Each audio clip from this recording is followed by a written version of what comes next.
Hello, everyone, and welcome back to the Tulip Ego podcast. Today's topic is why English apps don't teach you to speak. Let's get started. Many people study English every day. They use apps, they watch videos, they listen to podcasts, they memorize words, but even after months or years, they feel the same. They think, I study a lot, but my English is not improving. This feeling is very common. You may understand English when you read, you may understand English when you listen, but when it is time to speak, your mind goes blank. You know the words, you know the grammar, but your mouth doesn't move. Many learners think this means they are bad at English. They think they have no talent. They think something is wrong with them. But that's not true. The problem is not effort. The problem is not intelligence. The problem is how people practice. Today, many learners use language learning apps. Apps are easy, convenient, and feel productive. You open an app, answer questions, and get points. It feels good. You think, I studied today. But later, when someone talks to you in English, the words don't come.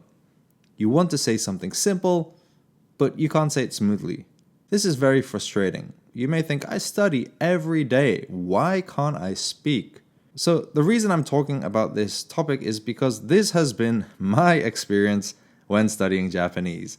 I'd remember words with a memory app. I do kanji quizzes. I do mini reading activities, but I always felt a gap. There was a gap between studying Japanese and using Japanese. Studying felt safe and using Japanese felt scary. In the apps, there's no pressure. No one is watching you. No one is waiting for your answer or judging you if you make a mistake. In real life, it's different. A real person is in front of you. They are listening. They are waiting. You feel time pressure, but you also don't want to make mistakes. So even simple Japanese would sometimes feel difficult for me. I think people who use apps for studying a language often feel stuck because they are not beginners anymore, but they are not confident speakers. They are somewhere in the middle. They keep studying but don't feel progress. This is where many people give up.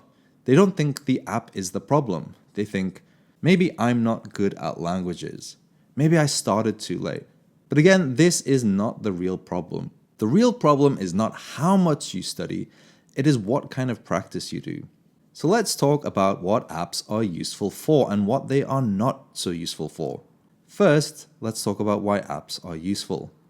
One thing that's great about apps is you can study anywhere. My first job in Japan involved lots of long train rides, and I always wanted to use that time productively. So I'd always get on the train, pull out my phone, and do vocabulary and kanji review. Apps are great for moments like that, when you have a little time and not much else to do. They're a great way to learn new words, review grammar, and also build a daily study habit. For busy people, this is important. Many learners say, without apps, I would not study at all, or apps help me stay consistent. This is true. Apps are great for building and maintaining learning habits, which I think is great, especially for beginners. Now let's look at the other side. Some people say, I still cannot speak after using apps for years, or I still feel nervous in conversations. They say apps do not prepare you for real English. In apps, you choose the answer. In real life, you create the answer. In apps, you have time. In real life, you must respond quickly. In apps, mistakes feel small. In real life, mistakes feel huge. Because of this, some learners say apps give a false sense of progress. You feel like you are improving, but you are not. I've definitely felt this in my Japanese learning journey. So now we have a problem. Apps clearly help many people, but apps also fail many people. I think the bottom line is this: apps are not magic, but they're also not useless.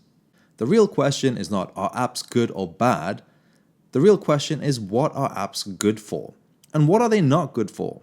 So let's talk about why apps are great when you get started, but perhaps not enough to really build speaking confidence. And I'll talk about the kind of practice that actually builds confidence. The app is a tool, but it's not the goal. A tool helps you prepare, but a tool does not perform for you. Knowing English and using English are different skills. You can know many words. You can understand many sentences. But speaking is a physical skill. Your mouth needs practice. Your ears need practice. Your brain needs to respond in real time. Apps cannot fully teach this. Apps are designed to make you feel comfortable and have an enjoyable experience.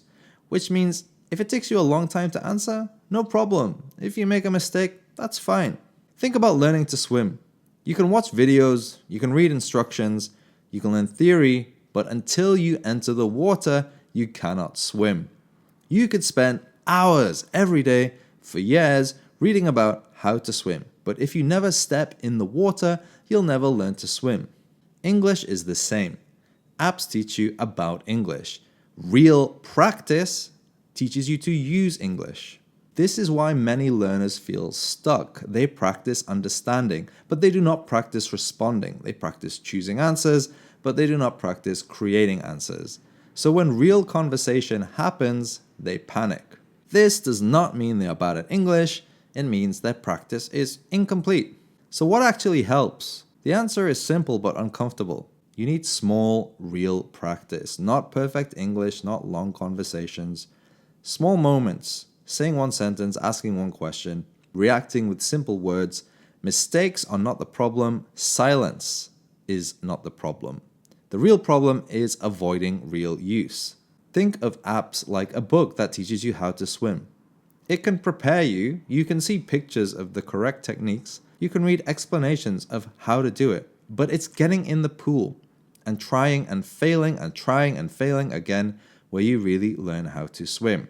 Apps build knowledge, but speaking to people and using English is when all this knowledge connects together. When you understand this, learning becomes lighter. You stop blaming yourself, you stop searching for the perfect app, you focus on one thing, using what you already know. So if you feel stuck, remember this, you are not failing, you are just reading a book about swimming and wondering why you can't swim without stepping into the pool. English improves when you use it. Little by little, day by day, that is how confidence grows.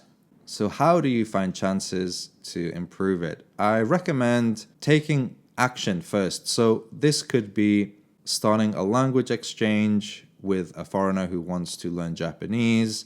I recommend taking English conversational lessons too. I think when you start, I would recommend just taking cheap online lessons that you can get a lot of hours in and get lots of practice in. I think once you reach a certain level, then you can start paying for more expensive courses where you will get more clear feedback. But I think first, you should really focus on building your confidence through output, and more output. Thank you for listening. If you made it to this point, then thank you so much. I hope you found this episode helpful.